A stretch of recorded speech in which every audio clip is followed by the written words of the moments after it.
love stories.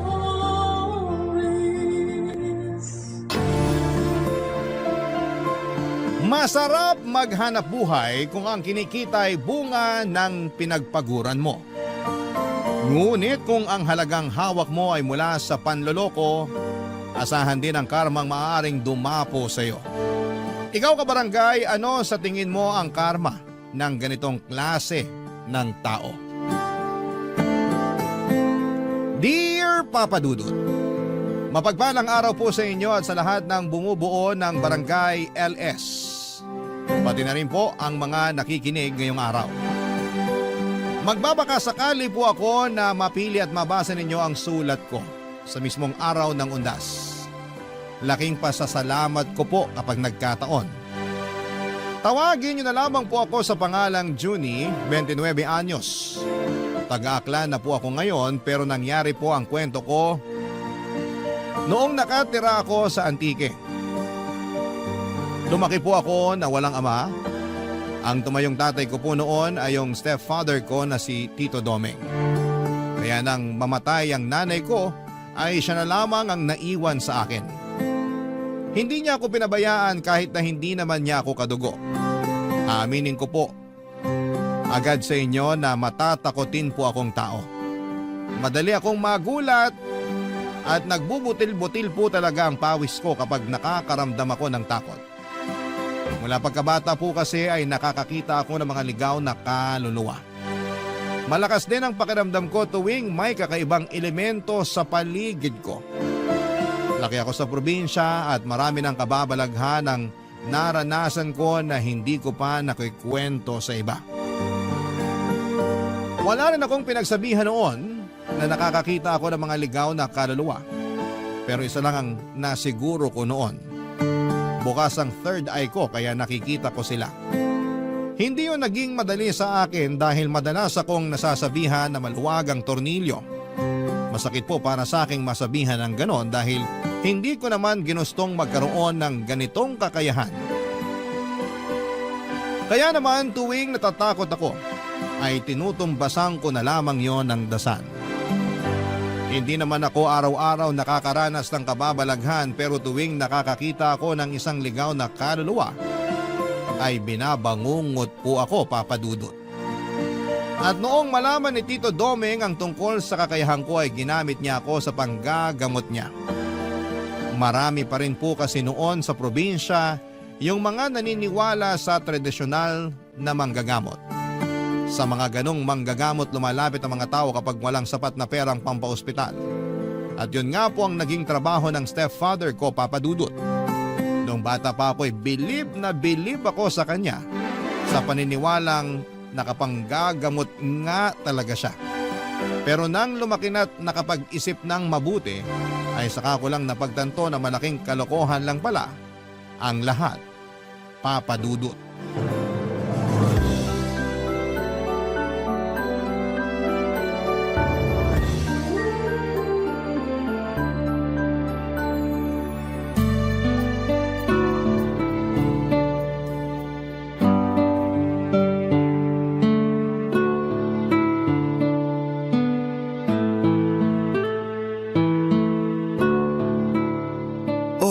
Ba't di pa tayo maandar?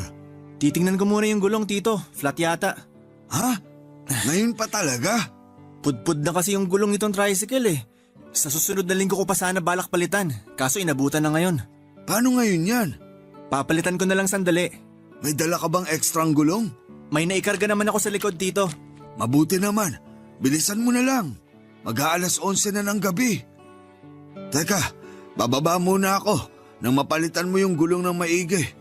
Yung mga gamit mo pang ayos, nadala mo rin ba? Lagi lang naman nandito sa likod yon. Buti na lang talaga naisipan kong ikarga tong gulong kanina. Kung hindi, baka dito na tayo magpapalipas ng gabi. Hindi tayo pwedeng magpalipas ng gabi rito, Junie. Bakit naman, Tito? Basta. Nga pala, Tito. Ano ba talagang sakit nung matandang ginamot nyo kanina? Nung matandang babae? Siyempre, nag-imbento lang ako ng sakit. Pero mukhang maayos naman yung kalagayan ng matanda.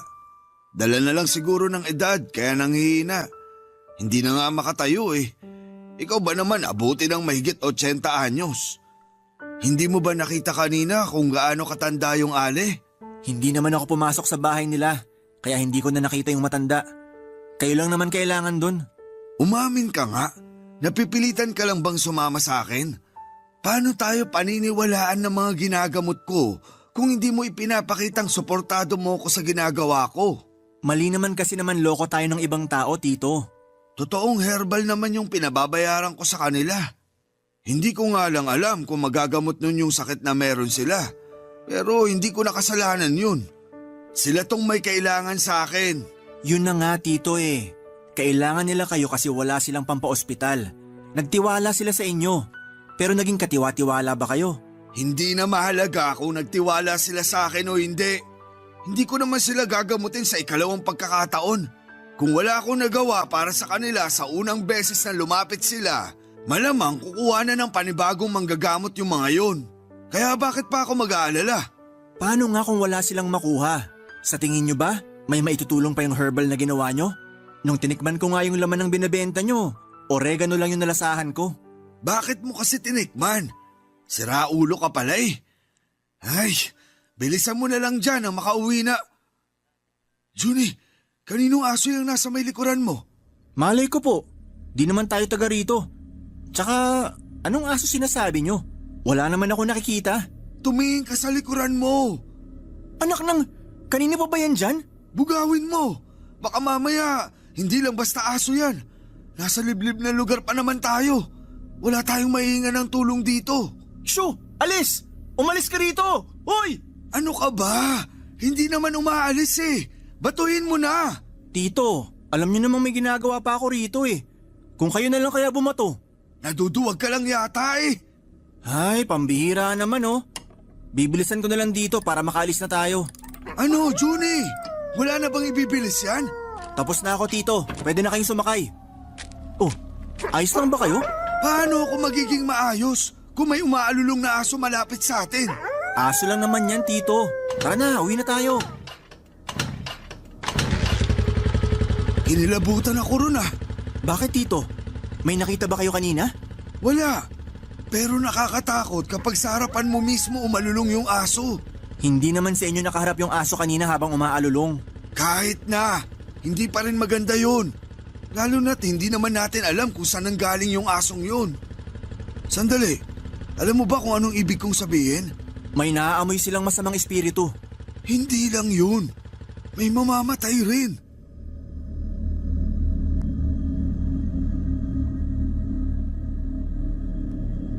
Papadudot kahit nakaramdam ako ng takot ng mga sandaling yon, ay nagpanggap na lamang ako kay Tito na hindi apektado sa mga nangyari.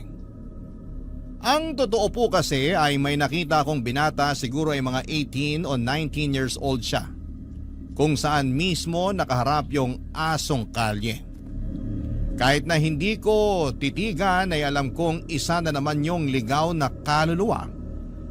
Dahil sa aming dalawa ni Tito ay ako lamang ang nakakakita ng mga ganon. May pamahiin kaming pinapaniwalaan tuwing may umaalulong na aso. Meron daw itong nakikitang masamang espiritu o di kaya'y may mamamatay. At sa pagkakataong yon ay kami lang naman ni Tito ang magkasama, kaya gano'n na lamang ang kabang naramdaman ko. Dahil sa nangyari ay hindi na naman ako nakatulog ng maayos sa pag-uwi namin. Pasado 12:00 na noon nang lumabas ako ng bahay para manigarilyo. Nakapatay na lahat ng ilaw sa bahay at hindi na ako nag-abala pang buksan dahil wala naman sana akong balak magtagal sa labas. Pero habang nakaupo ako roon at humihit-hit ng sigarilyo, ay bigla na lang may humawak sa magkabilang balikat ko. Paglingon ko, wala namang tao. Nang ibalik ko noon ang tingin sa harapan ko ay ramdam na ramdam ko na nagkakabutil-butil na ang pawis ko sa noo nang makita ang isang batang lalaki na nanlalalim ang mga mata at maputla ang mga labi niya. Nang kumurap ako ay bigla na lamang itong nawala, Papadudot.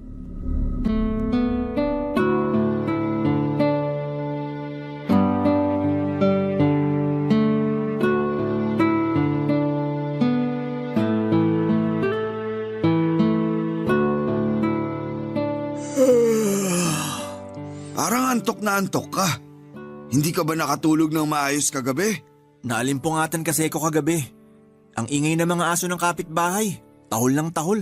Hindi naman siguro tayo sinundan nung asong nakita natin kagabi, no? Si Tito talaga. Di makamove on dun sa aso. Huwag niyo na kasing isipin yun. Hindi naman tayo sinundan ng aso. Kung sumunod yun at humabol sa atin, dun kayo matakot. Baka aswang na yun. Oh, bakit tawang-tawa ka dyan? Parang di ka duwag ah. Saka alam mo namang mapamahiin akong tao. At ikaw, alam kong naniniwala ka rin sa multo. Kaya huwag ka nang magtapang-tapangan dyan. Mag-almusal na lang tayo, Tito. Tapos na ako, kanina pa. Kumain ka na dyan. Naglaga ako ng kamote at itlog para sa almusal. Ayusin mo yung sarili mo. Hindi pwedeng paantok-antok ka sa pupuntahan natin mamaya. Tito, baka naman pwedeng mamasada na lang muna ako. Kayo na lang pumunta ron sa gagamutin nyo. Hindi naman ako kailangan dun eh. Kayang-kaya nyo na yun. Ano? Seryoso ka ba? Hindi pwede. Walang maghahatid sa akin papunta ron. Kung gusto nyo, ihahatid ko na lang kayo. Pero hindi na ako sasama sa inyo sa panggagamot. Bakit? Ayaw mo na ba akong tulungan? Hindi naman sa ganon, Tito. Hindi na kasi kaya na konsensya ko yung ginagawa nyo. Hindi naman talaga kayo nakakapanggamot eh. Yang bibig mo! Baka may makarinig sa'yo. Pwede namang manghilot na lang kayo. Bakit kailangan nyo pang magpanggap bilang manggagamot? Kasi doon ako madaling magkakapera. Maraming taga rito sa atin na naniniwala pa rin sa mga katulad ko. Naghahanap buhay sila, Tito. Bawat halagang binabayad nila sa inyo, pinaghihirapan nila yon. Kaya lumaban naman sana kayo ng patas. Anong lumaban ng patas pinagsasasabi mo dyan? Hindi ba ako lumalaban ng patas? Kung nagtatrabaho sila, nagtatrabaho rin ako. Pinaghihirapan ko rin yung ibinabayad nila sa akin. Alam mo, kaya di ka umaasenso kasi masyado kang madrama sa buhay. Ano sa tingin mo? Pang-drama sa radyo buhay mo? Umayos ka nga. Hindi mo na problema kung paano nila kinita yung pera nila. Ang mahalaga, binabayaran ka. Ganun lang yun. Kung hindi mo titibayin yung sikmura mo, magugutom ka talaga. Maraming paraan para kumita nang hindi ka nanloloko ng mga tao, Tito. Ginusto niya lang talaga yung ganyang gawain, kaya nakasanayan niyo na. Tigilan mo na nga yan. Huwag mo na akong pangaralan. Mag-asikaso ka na. Sasama ka sa akin mamaya. Sabi ko ho, ihahatid ko na lang kayo mamaya. Susunduin ko na lang kayo kapag pauwi na. Tawagan niyo na lang ako. Bakit ba ang tigas ng ulo mo? Kailangan nga kita ron. O sige, sasama ako. Pero magkalinawan po sana tayo. Yun na yung huling beses na sasama ako sa inyo. Kasi sa susunod na pilitin nyo pa akong sumama, mapipilitan na akong sabihin sa mga ginagamot nyo na peke kayong manggagamot. Kung marunong kang tumanaw ng utang na loob, hindi mo gagawin yan sa akin. Pwede naman akong tumanaw ng utang na loob sa ibang paraan. Pero hindi sa gusto nyo, Tito. Kapakanan nyo lang din naman ang iniisip ko eh. Paano kung malaman ng mga nagpapagamot sa inyo na hindi naman talaga nakakatulong yung ginagawa nyo? Paano kung karmahin kayo sa panloloko nyo sa kanila? At yung pinakamalalang pwedeng mangyari, paano kung may mamatay ng dahil sa inyo? At bakit naman may mamamatay ng dahil sa akin? Maiintindihan nyo rin yung sinasabi ko pagdating ng araw, Tito. Pero sana, hindi na tayo umabot sa puntong yon.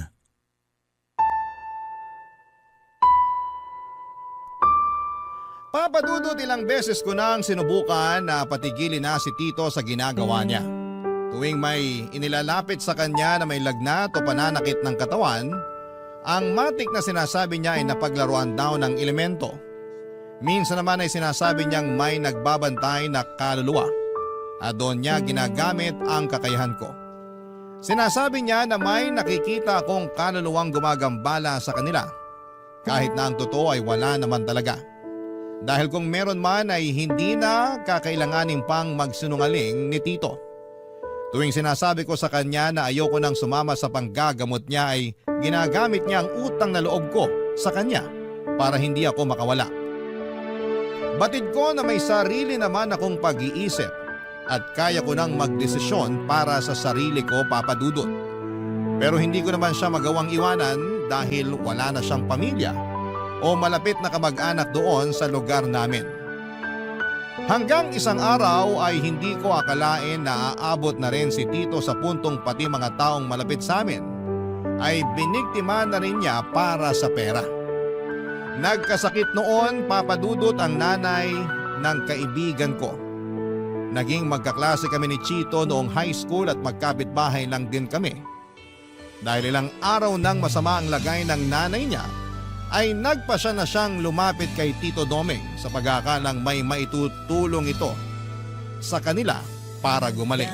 Barangay Love Stories. Barangay Love Stories. Papa Dudut, hindi ako kasama ni Tito noong ginagamot niya ang nanay ni Chito. Kahit anong kasing pilit niya ay namasada na lamang ako. Pero bago niya puntahan ang nanay ng kaibigan ko ay sinabihan ko na si Chito na sa ospital na lamang dalhin ang kanyang ina para makasigurado.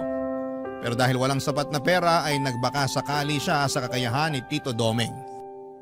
Hindi ako mapakali noong araw na yon dahil bukod sa kaibigan ko si Chito ay alam ko namang hirap din sila sa pera.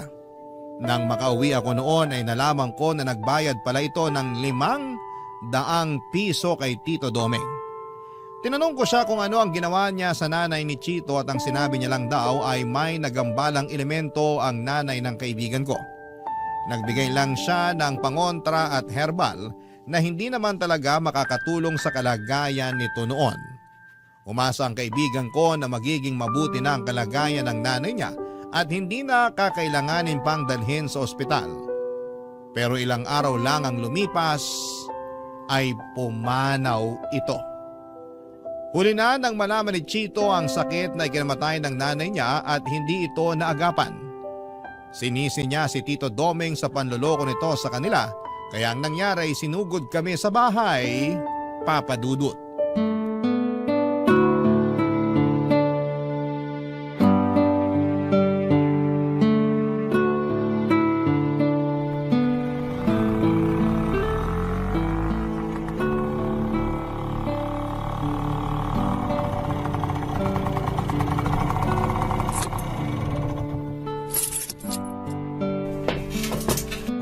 Ay, salamat. Nakauwi rin. Nasaan yung tatay-tatayan mo, manloloko? Sabihin mo, gusto ko siyang makausap. Ha? Teka, bakit? Huwag ka na magmaang-maangan. Sigurado ako na alam mo yung kalokohan na ginagawa ng tatay-tatayan mo. Hindi sa totoong manggagamot, di ba? Peke siya. Pati kami niloko niya. Teka lang, Tol. Huminahon ka muna. Pag-usapan natin to ng maayos. Pag-usapan ng maayos? Namatay yung nanay ko. Nagawan ko pa sana ng paraan na mailigtas siya kung hindi lang sana kami niloko ni Mang Domeng. Tol, sinabihan naman kita, di ba? Sinabi ko na sa'yo na sa doktor mo na lang dalhin nanay mo. Ano gusto mo palabasin? Nakasalanan ko kaya namatay nanay ko? Ako ba yung nanloko dito? Palabasin mo na si Mang Domeng. Siya gusto ko makausap, hindi ikaw. Kauuwi ko lang. Hindi ko alam kung nandyan na siya sa loob. Ano nangyayari dito? Buti naman nagpakita ka. Napakasinungaling mong matanda ka. Sabi mo gagaling ang nanay ko. Tingnan mo kung nasa siya ngayon. Nasa morgue. Teka sandali, bakit naman ako yung sinisisi mo? Ginawa ko lang naman kung anong makakaya ko. Pero hindi ko hawak kung anong magiging kapalaran ng nanay mo, iho. Kung di nyo sana sinabi na gagaling na si nanay, nakagawa pa sana kami ng paraan. Sana sinabi nyo na lang yung totoong kalagayan niya. Hindi yung pinaikot nyo pa kami. Iho, hindi ako doktor na nakakagamit ng mga aparato para matukoy yung sakit ng nanay mo. Nakakapanggamot lang ako base sa kakayahan ko. Kaya hindi mo ako dapat sisihin sa nangyari sa kanya.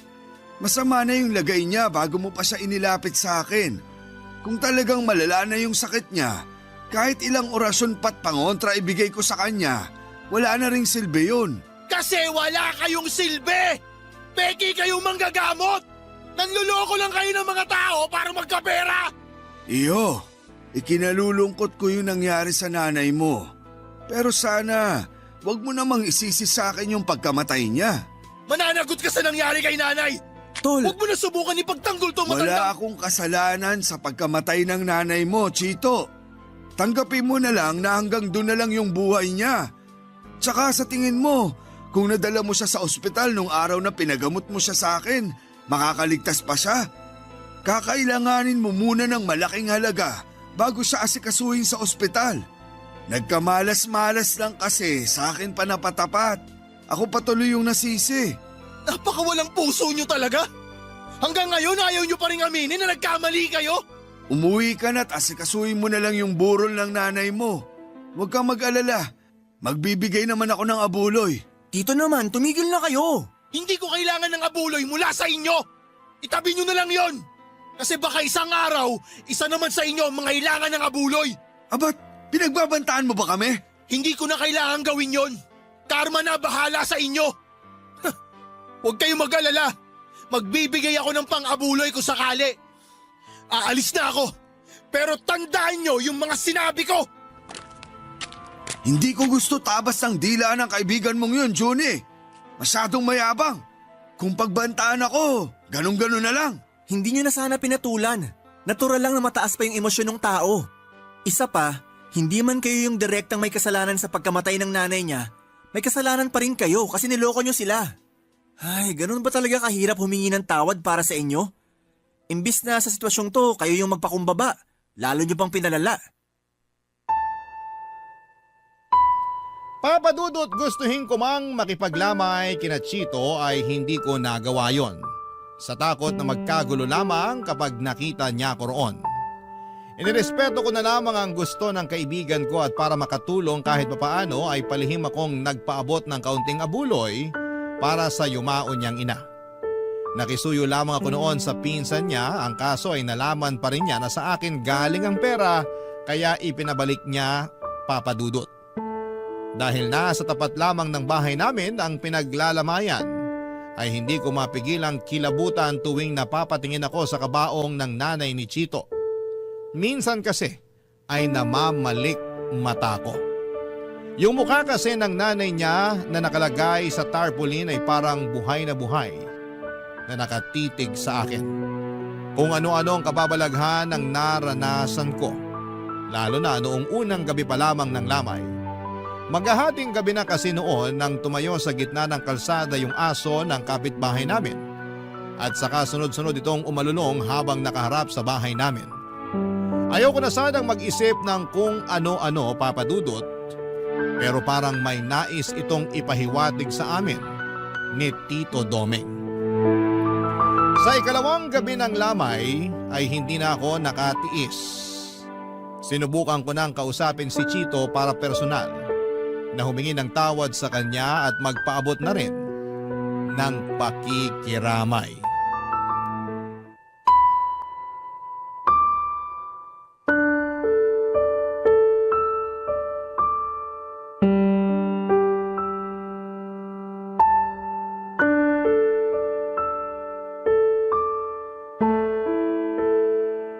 Tol, pasensya ka na. Dumiretso na ako rito sa bakuran nyo. Di ba sabi ko sa'yo ayoko makita pagmumukha mo dito? Ano yan? Naguhugas kamay ka ngayon? Tol, hindi. Gusto ko lang talaga makiramay. May pinagsamahan naman tayo eh. Kung ano man yung nagawa ni Tito, hindi naman ako kasama ron. Pinigilan ko rin naman siya eh. Ikaw rin, pinigilan kita. Ano ngayon gusto mong gawin ko? Pasalamatan ka? Hindi naman sa ganon. Gusto ko lang makiramay, yun lang. Ay, ano pang magagawa ko nandito ka na. Baka gusto mo magkape. May mainit na tubig pa ron sa kusina. Hindi na. Di na ako magkakape. Gusto ko lang talagang sabihin na pasensya ka na talaga. Hanap ka na lang na mauupuan mo. Konti pa lang naman yung tao dito sa lamay. Sige, pero baka kailangan mo rin ng tulong. Kahit tagabigay lang ng kape o biskwit, pwede ako. Huwag ka mag-alala. Hindi naman ako mag-uuwi. Huwag na. Huwag ka na mag-abala. Kaya ko na to. O sige, ikaw bahala. Magkalinawan lang tayo Hindi porkit hinahayaan kita rito, pwede na rin pumunta rito yung tatay-tatayan mo. Magkakagulo talaga kami pag nakita ko siya rito. Mukhang hindi naman talaga siya pupunta kung sakali. Tol, pwede ko bang silipin si tita? Pwede naman. Sige, sumilip ka.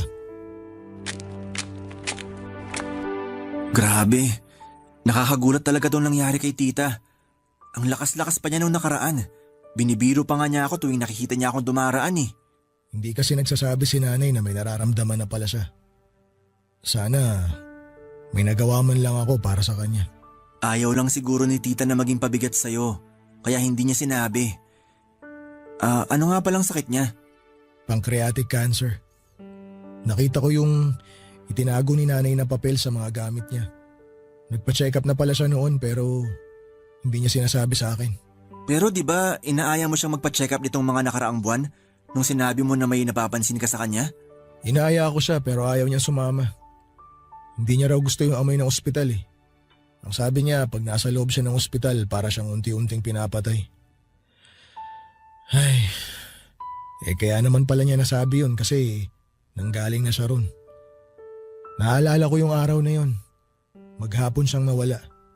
Tapos ang sabi niya lang, naghahanap siya ng pwedeng pasukan bilang kasambahay. Talagang ayaw niya na nag-aalala ka. Kaya kahit nahihirapan na hindi pa rin nagsasabi. Tama ka. Ayaw niyang mamroblema pa ako sa gastusin. Hindi ko rin kasi alam kung saan ko kukunin yung pera kung sakali. Pero sakit-sakit sa parte ko. Nawala man lang ako nagawa para dugtungan yung buhay ng nanay ko. Kasalanan ko to eh. Kasalanan ko rin kung bakit namatay si nanay. Huwag mo nang sisihin yung sarili mo. Wala na tayong magagawa. Wala na siya eh. Ipagdasal na lang natin yung kaluluwa ni... Tol, bakit? Nanay mo! Nandito siya! Ano? Seryoso ka? Sinabi ko naman sa'yo noon na nakakakita talaga ako ng mga ligaw na kaluluwa, di ba? Huwag ka mag-alala. Hindi kita niloloko. Pero bakit nakikita mo siya rito? Kaya mo ba siyang kausapin? Nakikita ko lang siya. Pero wala akong kakayahan na kausapin siya. Sa tingin mo, galit ba sa akin nanay ko? Hindi ko masasabi. Ha? Namatay yung kandila. Siya ba may gawa nun? Teka, kumalma ka nga. Maraming nakikipaglamay ngayon. Baka matakot mo sila. Paano ako kakalma kung alam ko nandito yung kaluluwa ng nanay ko?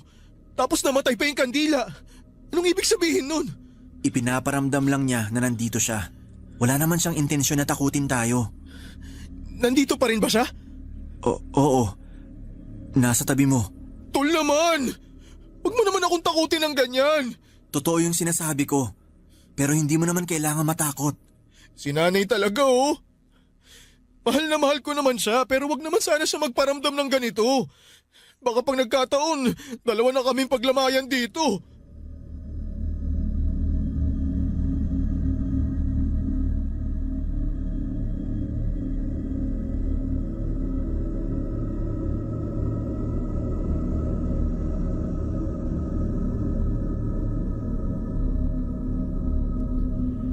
Papadudot, nagtaka po ako noon dahil noong yung kaluluwa ng nanay ni Chito ang nakita ko ay hindi ako nito dinalaw sa panaginip ko. Sa katunayan, iyon pa lamang ang unang pagkakataon na nakatulog ako ng maayos matapos makakita ng kaluluwa ng yumao. Tungkol naman kay Tito Doming, kahit nalaman niya na wala na ang nanay ni Chito ay hindi man lang siya humingi ng tawad at hindi pa rin siya tumigil sa panggagamot niya.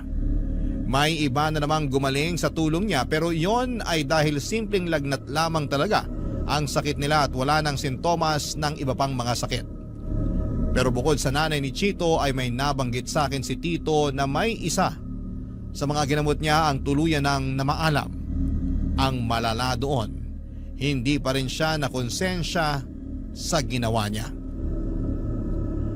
Papadudot, hindi ko alam kung bakit napakabigat ng pakiramdam ko nang umuwi sa bahay ni Tito matapos niyang ibalita na namatay yung matanda habang dinadasalan niya. At kaya ginabi siya ng uwi ay dahil may dinaanan pa siyang lamay ng gabing yon.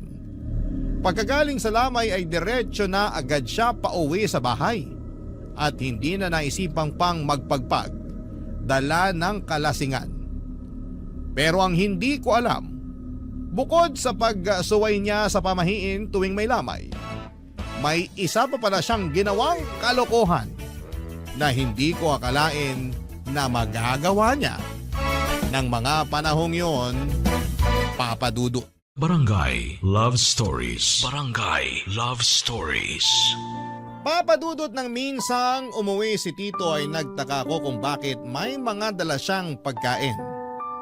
Noong tinanong ko siya kung saan galing yon, ang sabi niya lang ay bigay lang daw yon ng mga ginamot niya. Binigay lamang bilang pasasalamat. Pero syempre hindi ko siya nagawang paniwalaan dahil malakas talaga ang pakiramdam ko noon na may ginawa na naman siyang kalokohan. Ilang araw lang mula nang mapansin ko yung mga dalang pagkain ni Tito Doming ay nalaman ko na nagsusugal na rin pala siya sa mga pinupuntahan niyang lamay, kung saan na siya nakakarating noon dahil sa kaadikan niya sa pagsusugal. Hindi lang yon ang ginawa niya. Inamin niya rin sa akin na noong natalo na siya sa sugal ay natukso siyang kumuha ng pera sa mga abuloy doon mismo sa tabi ng kabaong noong pinaglalamayan. Naggalit ako sa kanya.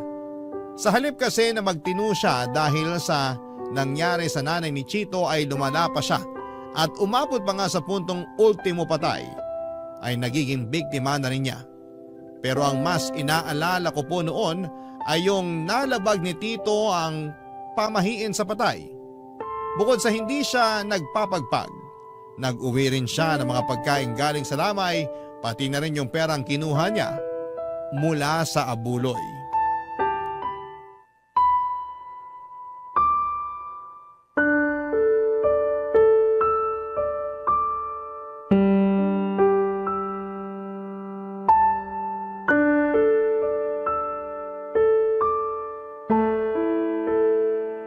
Ang tagal naman ni Tito Doming. Ano bang nangyayari dun sa tatay-tatayan mo? Parang madalas ginagabi ng uwi ah. Hindi pa nagpapasundo sa'yo. Ewan ko ba ron? Hindi na nga ata nang gagamot kasi nakahanap na ng bagong libangan. Bakit? Ano na naman naisip niyang gawin? Ayun, naadik na sa pagsusugal sa lamay. Pati abuloy dun sa patay, pinapakailaman niya raw pag natatalo siya. Nakakahiya tuloy dun sa pamilya ng pinaglalamayan. Di ko rin maintindihan niya si Mang Doming. Ayos naman siya nun eh. Akala ko nga, totoong nakakapanggamot siya kasi di ba nung sumasakit yung tiyan ko, siya lang ang nakapagpawala nun. Dahil siguro yun sa herbal na pinainom sa'yo. Teka, matagal mo na bang alam yung modus niya? Hindi, kailan ko lang din nalaman na peke pala siya. Paano mo nalaman? Ay, ayoko na pag-usapan. Ako kasing nahihiya para kay Tito. Sige na, sabihin mo na. Wala na rin namang mawawala. Nalaman ko yon nung ako naman yung nagkasakit. Ayaw niya akong gamutin. Namimilipit na ako noon sa sakit ng tiyan. Kasi alam niyang hindi ka niya magagamot. Kaya pala nagpa-hospital ka na lang nun. Tapos ayun, appendicitis na pala. Kung hindi na agapan, baka nauna pa akong pinaglamayan kesa sa nanay mo. Ay, nga pala tol. May sasabihin talaga ako sa'yo kaya pumunta ako rito sa inyo. Ano yun? Mukhang seryoso yan ah. Kagabi kasi, nakita ko si nanay sa panaginip ko. Malungkot siya tapos umiiyak. Nung nagising ako, nakita ko siya sa kwarto ko. Ha? Paano nangyari yun? Hindi ko rin alam eh. Basta nakita ko si nanay. Sigurado akong siya yun. Kung ganon, nakakakita ka na nga. Tol, hindi naman ako bulag. Sira, nakakakita ng mga kaluluwa yung ibig kong sabihin. Alam ko naman, binibiro lang kita. Masyado ka kasing seryoso eh. Pero seryoso nga, pareho na tayo? Hindi ko pa sigurado yan. Si nanay pa lang naman yung nakita ko. Ay, baka naman guni-guni mo lang yun kasi mismo na yung nanay mo. Tol, sigurado ako sa nakita ko. Akala ko nga nananaginip pa rin ako nun eh. Pero kahit nakailang kurot na ako sa sarili ko, totoo pala talaga. Ibig sabihin bukas na rin yung third eye mo. Ay, good luck sa'yo. Bakit? Yun kasi yung dahilan kaya madalas akong binabangungot. Buti na lang laging nagigising si Tito Doming pag naririnig niyang sumisigaw ako. Pero minsan kusa naman ako nagigising. Kaya iniisip ko na lang na baka hindi ko pa talaga oras. Masamang damo ka kasi, kaya hindi ka pa natutuluyan. Bakit ikaw? Anong klaseng damo ka ba? Tito, akala ko mamaya pa kayo. Kaya ba nagpatuloy ka ng busita rito? Tito, hindi naman pumunta rito si Chito para makipag-away sa inyo. May pinag-uusapan lang kami. Wala akong pakialam sa pinag-usapan yung dalawa. Hoy Chito, umuwi ka na ron sa inyo. Tito, wag naman kayong ganyan Tol, kay Chito. ayos lang. Alis na ako. Sige tol, pasensya na. Ayos lang. Itong tatay-tatayan mo yung mukhang hindi maayos. Baka nilaan mo na ng konsensya niya. Tanggap niya na Dr. Kwakwak siya. Bastos ka! Umalis ka na rito! Pag di ako nakapagpigil, baka bambuhin ko yung mukha mo! Pasalamat kayo, Mang Doming. Dahil kaibigan ko tong anak-anakan nyo. Kasi kung hindi, sisiguraduhin ko na kayo naman yung paglalamayan dito sa bahay nyo.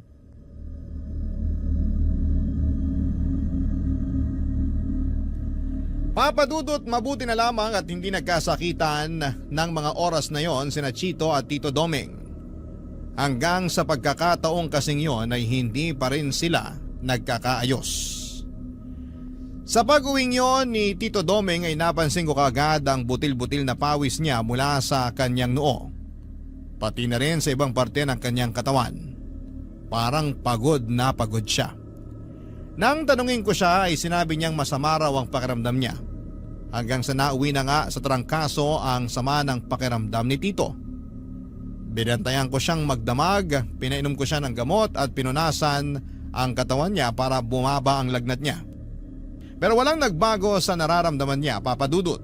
Kahit alalang-alala na ako noon sa kalagayan niya, ay pilit pa rin niyang sinasabi na ayos lamang siya at mawawala rin yon. Pero makalipas ang 1 linggo, hindi pa rin bumababa ang lagnat ni Tito Doming. Ang pinagtataka ko lamang noon ay tinubuan na rin siya ng malalaking butlig sa katawan. Nagtutubig po yun at kapag pumutok na ay nagiging sugat naman. Batid kong nahihirapan na noon si Tito kaya sinabi ko na sa kanyang dadalhin ko na siya sa ospital. Pero hindi po siya pumayag. Ang katwiran niya ay wala rin naman kaming pampaospital at ayaw niya ring may iba pang makaalam tungkol sa kalagayan niya. Pinagbigyan ko naman siya pero habang tumatagal ay napapansin ko rin ang paglaki ng kanyang tiyan. Hindi ko po noon maintindihan kung ano ang nangyayari kay Tito kaya humingi ako ng tulong sa ibang mga kakilala namin. Pero noong dadalhin na namin siya sa ospital ay saka naman siya binawian ng buhay. At sa unang gabi ng lamay niya ay may nangyari na kababalaghan.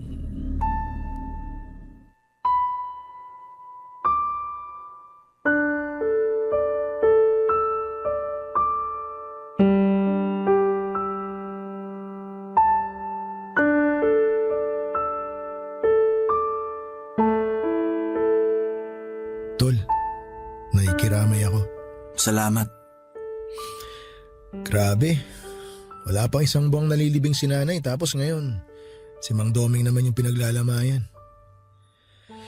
Ay, pasensya ka na nga pala sa mga nasabi ko noon sa kanya. Nadala lang ako ng galit. Hindi mo kailangan humingi ng pasensya. Naiintindihan ko naman yung nangyari. Salamat, Tol. Pero sa tingin mo, ano kayang kinamatay ni Mang Doming? Hindi ko rin alam. Hindi rin kasi matukoy kung ano yung sakit niya. Hindi kaya nabarang si Mang Doming? Kasi kung kulam lang, posibleng magamot pa siya eh. Kasi mula nung naglabasan yung mga sugat niya sa katawan, ilang araw lang ang itinagal niya. Yung barang kasi, Tol, intensyon talaga na patayin yung taong dinapuan ng sumpa. Pero sino namang gagawa nun kay Tito Doming? Malay mo, may iba pa siyang nakaalitan. Basta ako, hindi ko magagawang magpakulam o magpabarang ng tao. Kahit na malaki pa yung kasalanan sa akin. Ngayong napag-usapan na natin yung barang, suspecha ko baka isa sa mga pinagnakawan niya ng abuloy yung nagalit sa kanya. Hindi malabong mangyari yon. Pero mahirap din mambintang. Mahirap patunayan kung sino yung nagpabarang kay Mang Doming eh. Lalo na kung hindi naman natin kilala kung sino yung mga galit sa kanya. Kahit naman loko-loko si Tito Doming, nakakaawa pa rin siya. Tsaka siya na lang yung meron ako. Ngayong wala na siya, mag-isa na lang talaga ako sa buhay. Ako rin naman eh. Si nanay na lang yung meron ako tapos nawala pa. Wala man lang sa mga kamag-anak ni Tito Doming yung dumating para makiramay. Sinubukan ko naman silang kontakin. Pero mga wala raw pamasahe. Uy, ayos ka lang? Bigla ka na lang natahimik dyan. Huwag mo sabihin may nakikita ka na naman. Tol, tingnan mo yung bangkay ni Mang Doming. Bakit? Anong meron? Tingnan mo yung bandang leeg niya. Parang may gumagalaw eh. Ano namang gagalaw dyan? Ikaw talaga, mananakot ka pa. Seryoso ko, tingnan mo, ayun oh. Parang may uod. Ha? Oo nga. Pero paano magkakauod yung bangkay ni Tito? Unang gabi pa lang naman ang lamay niya. Mukhang binarang nga si Mang Doming, Tol. Ganyan daw kasi yung nangyayari kapag namatay sa barang ang isang tao eh. Hindi pa rin nawawala yung sumpa kahit patay na siya. Uy! Bakit natapon yung mga abuloy? Nasagi mo ba yung garapon? Hindi. Ang layo ng kamay ko. Pasuyo naman, Tol. Ikaw na mamulot ng mga barya. Sisindihan ko lang tong kandila. Namatay na naman eh. Ay, sige. Ako na pupulot sa mga barya. Hoy, ano ba yan? Huwag ka humarang. Nakita mo na ngang may pinupulot dito tsaka ka patatayo sa harap ng kabaong. Uy, Manong! Pwede po bang umatras muna kay sandali? Pupulutin ko lang itong mga barya Uy, sinong kausap mo dyan? Yung Manong na nakatayo dito sa... Ha? Mang Doming! Tol! Nandito siya! Tol! Ano? Nakikita mo rin ba siya? Oo, nakikita ko rin siya. Pero huwag ka na magpahalata. Tayo lang yung nakakakita sa kanya. Baka matakot yung mga tao dito sa burol kapag nalaman nilang nakikita natin yung kaluluwa ng pinaglalamayan. Pero... Sige na nga. Grabe naman Bakit nagpapakita sa akin si Mang Doming? Hindi naman ako yung nagpabarang sa kanya. Nakita ko rin naman yung nanay mo nung burol niya. Teka, kilala mo ba yon? Sino? Ayun yung binata na nakatayo ron sa may poste. Kanino ko pa siya napapansin na nakatingin dito. Akala ko naman kanina napatingin lang. Pero paglingon ko nandun pa rin siya. Hindi umaalis. Oo nga Titig na titig siya sa kabaong ni Mang Doming. Hindi kaya kamag-anak niya yan? Wala siyang kamag-anak dito. Sino yun? Hindi ko nga alam. Kaya nga tinanong kita. Ha? Tol! Nawala yung binata. Teka, saan naman pumunta? Ewan ko. Ang bilis na wala Tumingin lang ako sa isang sandali. Paglingon ko, wala na siya Hayaan mo na. Baka napadaan lang. Baka nga.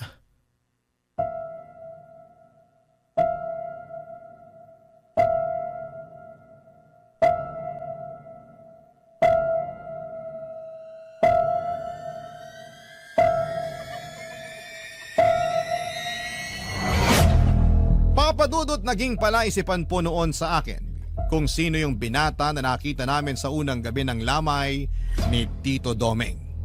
Hindi na rin naman ako nagkaroon ng pagkakataong makausap ito dahil bigla na lamang itong nawala sa kanyang pwesto. Kung saan namin siya nakita ni Chito. Pero nang makapag-isip-isip ako noon, saka ko lang napagtanto kung bakit biglang nawala yung binata. Saka ko lang kasi napagkonekta na yung nakita ko sa lamay ay yung matandang nakita ko noong nasiraan kami ng tricycle ni Tito Doming ay iisa lamang.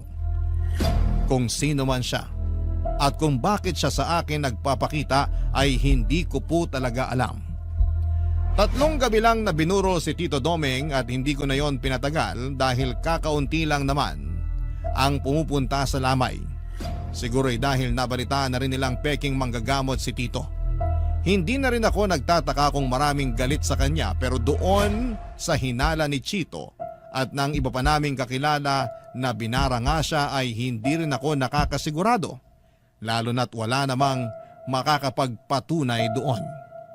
Sabi naman ng ibang kapitbahay namin ay binarang man o hindi ay isa pa ring malaking karma ang dumapo kay Tito dahil sa mga panlulokong ginawa niya at sa pagnanakaw ng abuloy sa mga lamay na pinupuntahan niya para magsugal.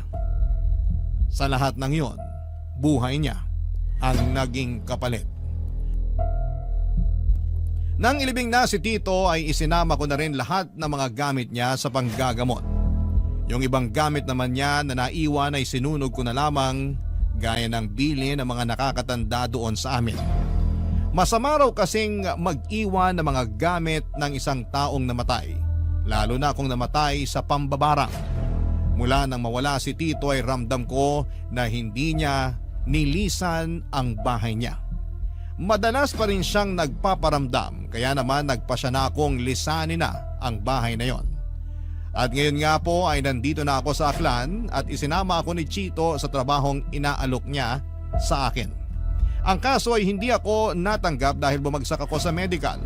May problema kasi ako sa baga. Pero para hindi ako matenga ay nagtitinda na lamang ako ng street food sa palengke gamit ang pinagbentahan ko ng tricycle. Ibinenta ko yon bago umalis sa Antique. Yung bahay naman ni Tito ay ibiniling ko na lamang sa mga kakilala namin doon. Sabi ko ay bibisitahin ko na lamang yon kapag dadalaw ako sa puntod ni Tito tuwing Undas. Hanggang sa ngayon ay nakakakita pa rin ako ng mga ligaw na kaluluwa. Pareho na kami ng kaibigan kong si Chito. Kung hanggang kailan ko ito mararanasan, yun po ang hindi ko alam. Hanggang dito na lamang po ang aking kwento at maraming salamat po sa inyo at sa lahat ng bumubuo ng Barangay Love Stories. Ang inyong forever kapuso at kabarangay, Juni. Barangay Love Stories. Barangay Love Stories. Anong say mo sa Barangay Love Stories na ito? Pagkwentuhan natin sa comment section yan. Nagustuhan ng iyong napakinggan? Ituloy yan via live stream sa www.gmanetwork.com/radio.